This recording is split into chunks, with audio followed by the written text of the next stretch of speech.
नमस्ते। जो 2-4 लोग मेरी वीडियो देखते हैं, वो कह रहे थे कि ऑडियो ठीक नहीं आती।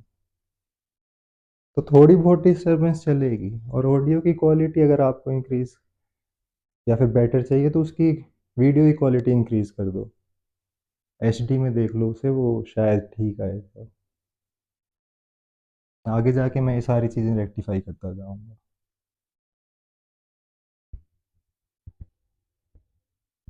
ठीक है, कंपैरिज़न पे मैंने कल बात की थी कि वो लाइफ़ को कैसे डल करता है। आज उसी पे थोड़ा और आगे बढ़ते हैं।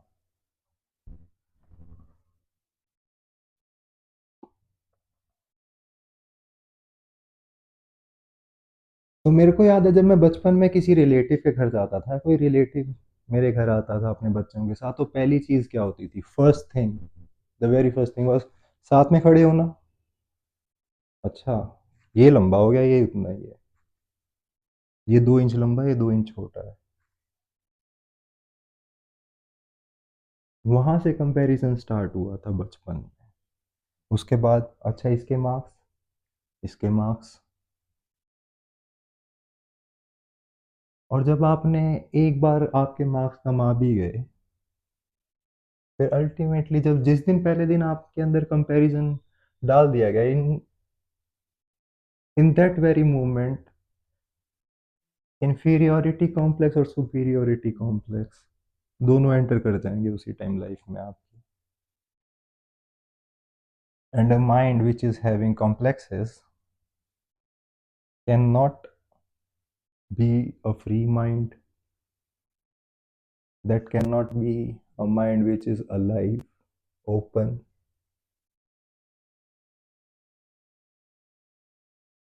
और कंपैरिजन, कंपटीशन, ये एग्रेशन लेके आएंगे लाइफ में, आपको वॉयलेंट बनाएंगे, आपको रूथलेस होना पड़ेगा, पीछे किसी के सर पे चढ़ के आगे जाना आपको, क्योंकि इतनी भेड़ बकरियां हैं। उनसे आगे निकलना तो आपको मार काट करके ही जाना पड़ेगा। You have to be ruthless. Start हो रहा है कंपैरिजन बचपन में, एक बच्चे से दूसरे बच्चे, उस लेवल से लेके वो नेशंस तक है। मेरी कंट्री और दूसरी country, my country should be on top,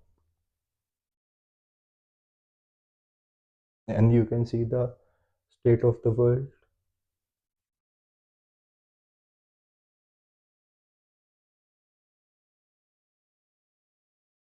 पता नहीं आइंस्टाइन की किसकी थी, या एक स्टोरी सी थी, सिंपल सी स्टोरी, तो क्या ही है, उसका जिस्ट बताता हूँ मैं, कि अगर पेड़ पे चढ़ने की रेस है तो मछली हमेशा हारेगी और बंदर हमेशा जीतेंगे।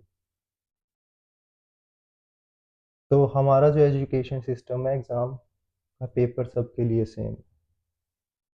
जो फर्स्ट आता है उसके घर वाले लड्डू बांटते हैं, और जो लास्ट है उसका मुंह भी नहीं दिखाया जाता इधर उधर। हाँ, वो बीमार था, वो पढ़ नहीं पाया, एक्स वाई जेड बहाने दिए जाएंगे फिर। और जिस बच्चे के अंदर वो शेम क्रिएट होगी स्टार्टिंग में, एक इंफीरियोरिटी कॉम्प्लेक्स क्रिएट हो गया, अब मतलब समझ रहे हो, रुइन होगी उसकी लाइफ एक हिसाब से।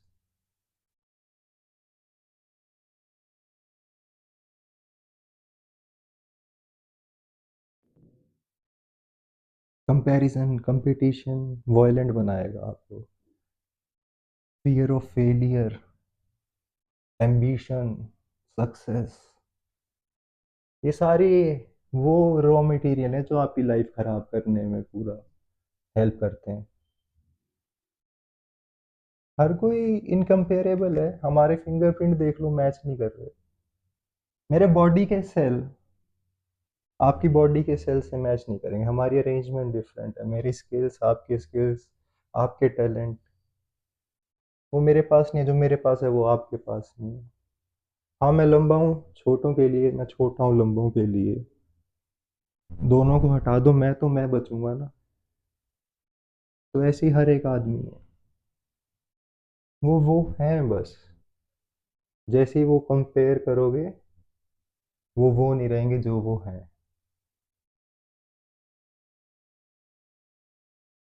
और फिर वो रियलिटी से दूर होते चले जाएंगे।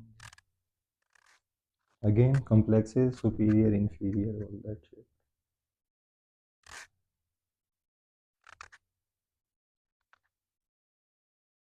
Everybody is incomparable. Competition comparison good और बैड भी लेके आएगा साथ में। आपने डिवाइड कर दी चीज़ें, ये गुड है ये बैड है। अच्छा इसका टेट अच्छा और बुरा, बट क्या डिफाइन कर सकते हैं what is good and what is bad? अगर हिटलर की माँ हिटलर को बचपन में मार देती, वो अच्छा था बुरा था? सोच के बताओ।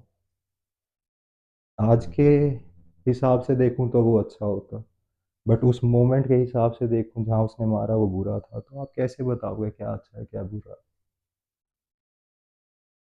और जब आप देख रहे हो आपने डिवाइड ही कर दिया अच्छे बुरे में, जिसकी आपको नॉलेज भी नहीं है कि अच्छा क्या है बुरा क्या है, फिर लाइफ कैसे कंप्लीट होगी? How will you be a complete human being?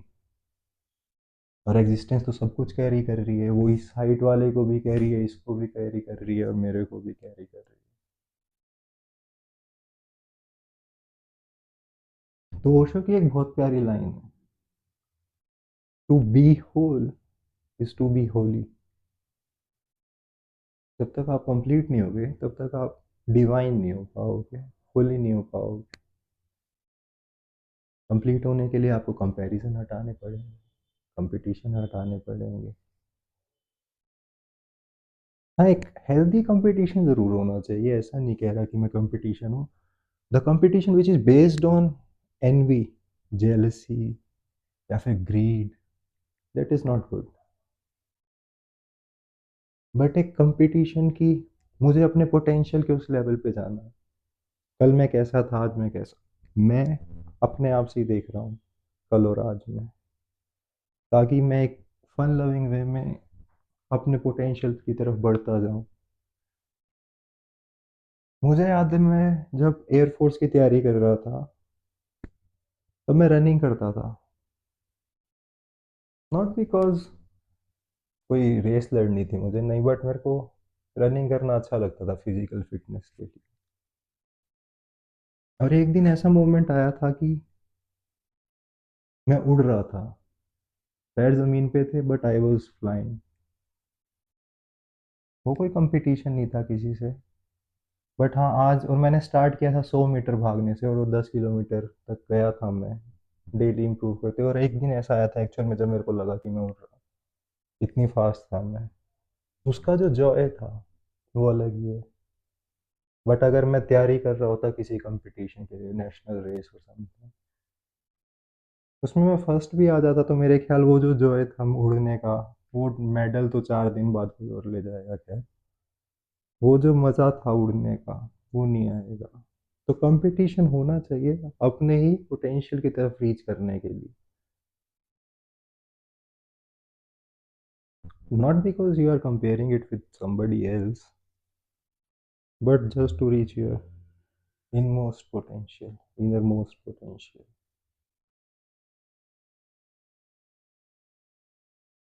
और कंपैरिजन का तो मैंने कल बताया ही था, लाइफ डल, आप फियरफुल, आप में एनवी, आप में कॉम्प्लेक्सेस, और ये सारी चीज़ों के साथ can you live a beautiful life?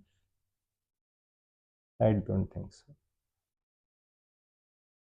In fact, I know you will not be able to live a beautiful life. Can you love somebody who is in with you in a competition, जिससे आपका comparison होता है, आप उससे प्यार करते हो? मेरे को नहीं, वो रिलेटिव के बच्चे पसंद थे उस टाइम पे, बिल्कुल भी पसंद नहीं थे, क्योंकि हर टाइम उनके एग्जाम्पल दिए जाते थे, उसको देख क्या पढ़ता है, उसकी height they. I hate them, I hated them भयंकर रूप से। और तो you can not love until you are in a competition or comparing, and if you cannot love, what is the point of life if you are unable to love, unable to experience love?